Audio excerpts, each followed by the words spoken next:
now looking at some of the top transfers from last winter's 2025 window. The highest transfer was Emmanuel Larteylat. He went to Atlanta United from Middlesbrough for $22 million. Cincinnati bought on Kevin Denke, and also Chucky Lozano went to San Diego from PSV. He obviously played a big part for them this past season. So the winter transfer window for MLS is opening on January 31st, 2026 and closing on April 23rd. Okay then, let's bring in our lovely MLS insider Tom Bogert to get ahead of all this MLS transfer action that we will potentially be seeing in January, which brings us to our Zillow new home search, some players that could potentially be finding some new homes at the end of January. And one player that could be finding a new home potentially, Tom, is Alex Freeman. So what can you tell us about him and his whole season? Yes, the U.S. international defender is out of contract in a year's time. He will leave Orlando. It is extremely likely that he will end up at Villarreal. It just depends on if it's going to be this January and Orlando are going to get a little bit of a transfer fee, or if it's going to be next winter for free. I think that the most likely outcome here is that Villarreal gives Orlando some sort of nominal fee now. He gets to stay with Orlando City, where he continues to be an absolute constant starter leading into the World Cup. And then Freeman either goes to Villarreal in the summer or next winter. But make no doubt about it, he's not signing a new contract. He will be looking for a new home soon. Yeah, I'm a big fan of Alex Freeman. I think last time that you were in studio, I think it's the only time all season we were on the same page about one player. and I'm going to say this. He's going to be at the World Cup. He's got his plane ticket. He'll be in L.A. He'll be wherever the U.S. men's national team goes. And I love his versatility that Mauricio Pochettino is starting to eke out of him. He can play as a wingback. He can play as a fullback. And he could be a starter if he keeps on progressing as one of the third right center backs for the U.S. men's national team. His ceiling is that high. And it's probably just more of a case of, do I stay in the US ahead of the World Cup than going over to Europe potentially before the World Cup and maybe risking his spot there? Yeah, that is the conundrum. Like, what I'm told is that Freeman wants to stay with Orlando until the World Cup, at least because of all of the reasons that you guys laid out. He will continue to play, will continue to develop. You don't have to worry about trying to integrate into a new team mid-season. And then you don't know how many games you're going to get. Villarreal's a Champions League club. Like, it's not easy to break into that team, particularly mid-season, particularly for a young player. I was also told that Alex Freeman, he's a homegrown for Orlando City. He loves this club. He does not want to leave for free. Like, he has to look out for what's best in his career, but he wants Orlando to get some sort of fee for helping developing him, for giving him a chance and setting him up for this move to Villarreal. From one homegrown to another, Brian Gutiérrez had a breakout season this season under Greg Berhalter. I just love the confidence that we saw, especially at the start of the season. He now is tipped to maybe be on the move, maybe south of the border. I'm expecting a winter transfer for Brian Gutiérrez. I think it's time.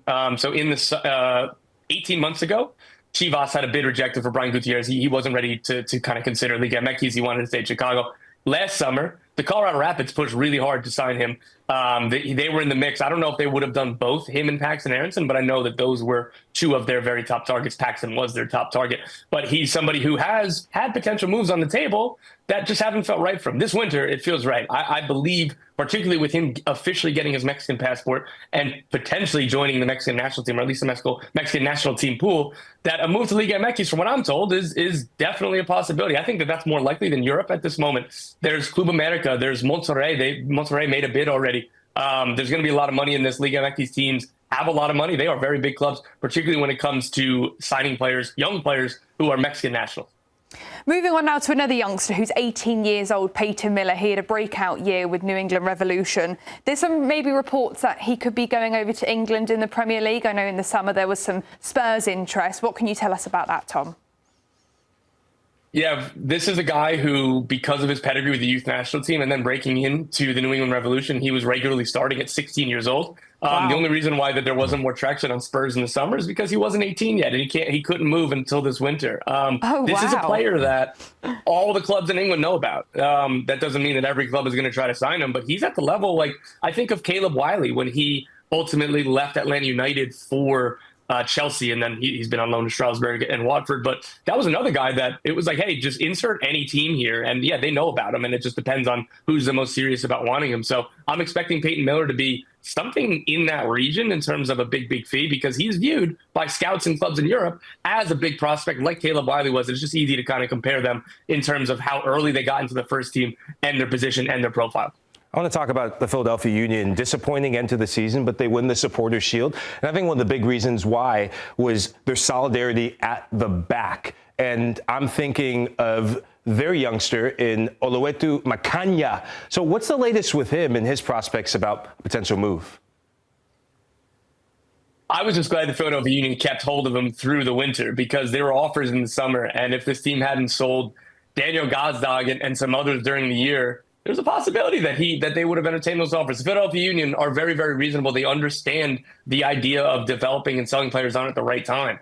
So I'm expecting a move this winter, as long as those offers stay there, which I'm firmly expecting them to be. There's been a ton of clubs that have come to watch him. His physical attributes will fit in the big five leagues in Europe right now. I think that he's really, really developed over the last 12 months, both in his kind of positioning and his decision-making on the ball. He will be best at like a pressing style team, a transition style team, because he can cover so much ground. That is so very difficult. And he made it look easy this year for the Philadelphia Union. He was my pick for Defender of the Year. He didn't win, but I thought that he was the best defender in MLS this year. Yeah, I mean, we had a heated debate yesterday on the desk about MLS midseason transfers, and it got a rise out of me, got a rise out of Nico, and especially Jeff Shreves. So I want to get a rise out of you. Who, in your opinion, is the greatest MLS midseason transfer of all time?